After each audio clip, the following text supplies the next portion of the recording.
Januari. Diterima dari Ibu Harmini angsuran utangnya kepada sebanyak Rp1.500.000. Diambil uang tunai oleh Ni Ayu sebesar Rp1.000.000 untuk kepentingan pribadinya. Dibayar bunga atas wesel untuk bulan Januari sebesar Rp750.000. Salon. Setiap transaksi keuangan pada tanggal-tanggal tersebut di atas akan membawa dampak perubahan terhadap ketiga komponen persamaan dasar akuntansi, aset, liabilities, dan equity. Pengaruh setiap transaksi keuangan itu terhadap persamaan dasar akuntansi dapat dilihat dalam tabel berikut ini. ASSTS liabilities equity. Piutang utang-utang. TGL kas peralatan perlengkapan modal. Usaha-usaha wesel. 1 100 juta 100 juta. 2 minus 30 juta 30 juta.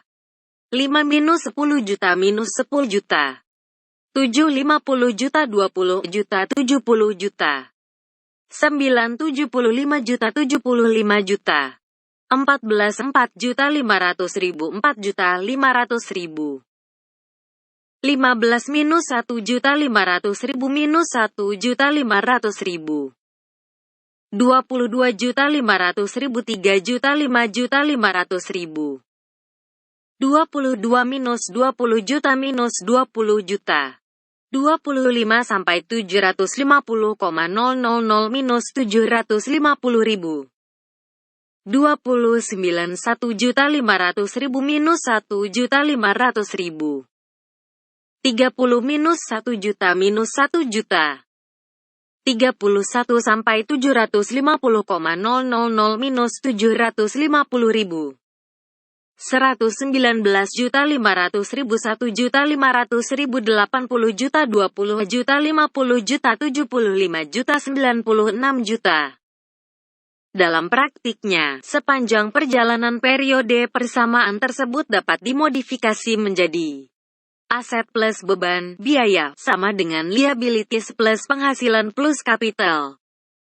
Dengan demikian, berdasarkan data transaksi dalam kasus yang terjadi pada salon Sekar Kedaton di atas dapat disusun persamaan dasar akuntansi sebagai berikut.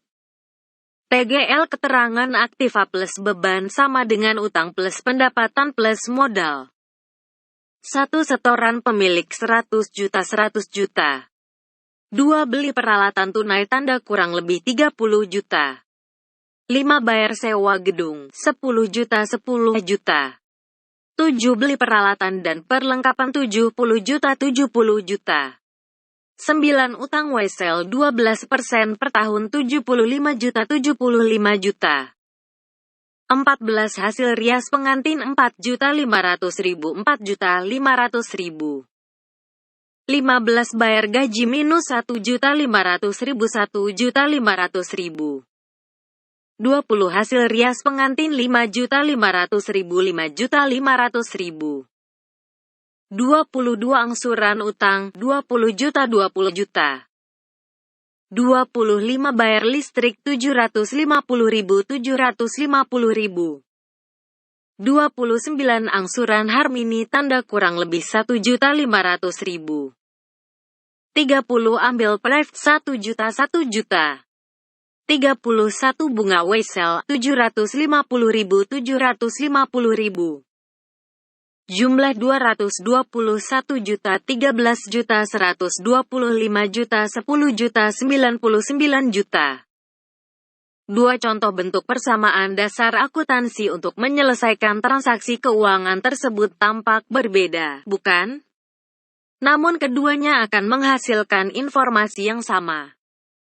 Dari persamaan pertama, dapat diketahui bahwa aktiva salon tersebut senilai Rp221 juta yang diperoleh dengan menjumlahkan kas sebesar Rp119.500.000, piutang sebesar Rp1.500.000, peralatan sebesar Rp80 juta dan perlengkapan sebesar Rp20 juta. Utang salon senilai Rp125 juta diperoleh dengan cara menjumlahkan utang usaha Rp50 juta dan utang wesel sebesar Rp75 juta. Modal yang dimiliki Salon senilai 96 juta rupiah. Dari persamaan kedua, dapat diketahui secara langsung bahwa aktiva salon tersebut sebesar 221 juta rupiah dan utangnya sebesar 125 juta rupiah.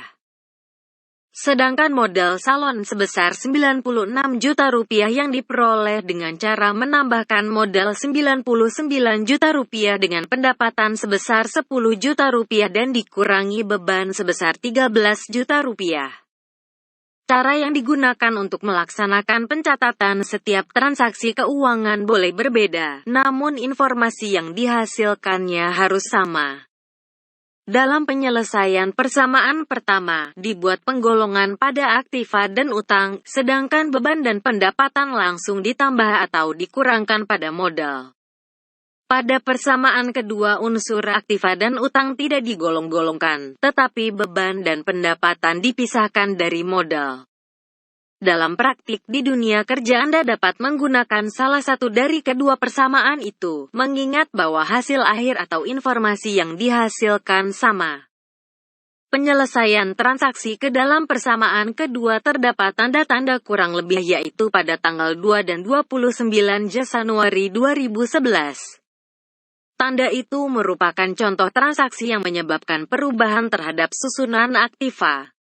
Akibat transaksi tanggal 2 Januari aktiva yang semula berupa uang tunai kas 30 juta rupiah berubah menjadi peralatan salon dengan nilai yang sama.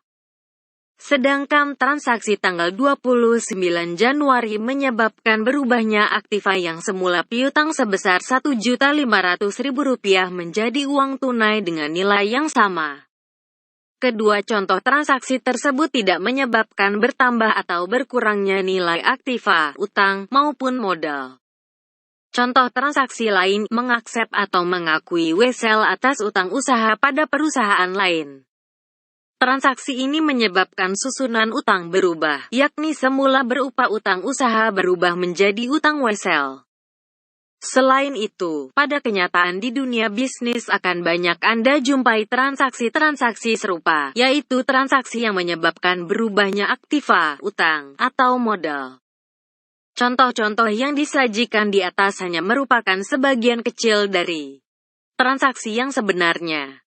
Diharapkan contoh-contoh itu dapat digunakan sebagai acuan dalam penyikapan akuntansi jika ada transaksi yang sejenis.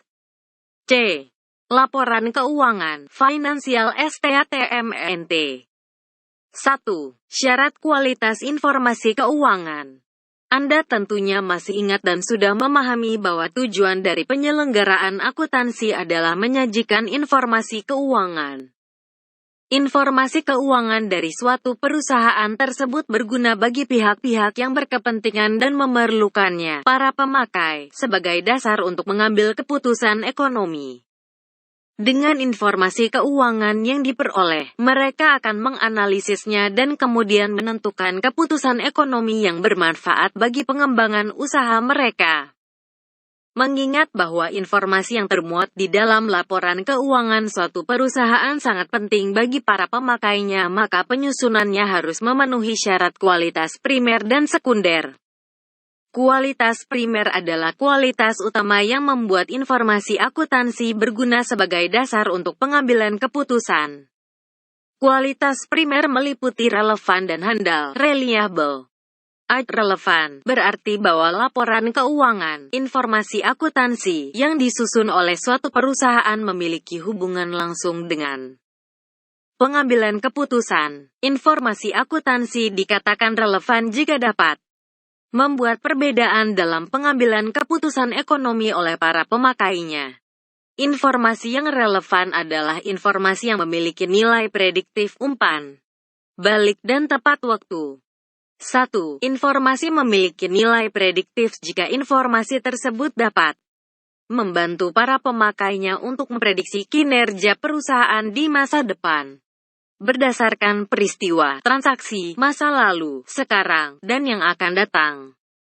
Ketepatan suatu prediksi sangat tergantung dari kemampuan para pemakai dalam menganalisis informasi dan kepekaan mereka dalam membaca peluang bisnis di masa depan. 2. Informasi memiliki nilai umpan balik feedback jika informasi tersebut dapat mendukung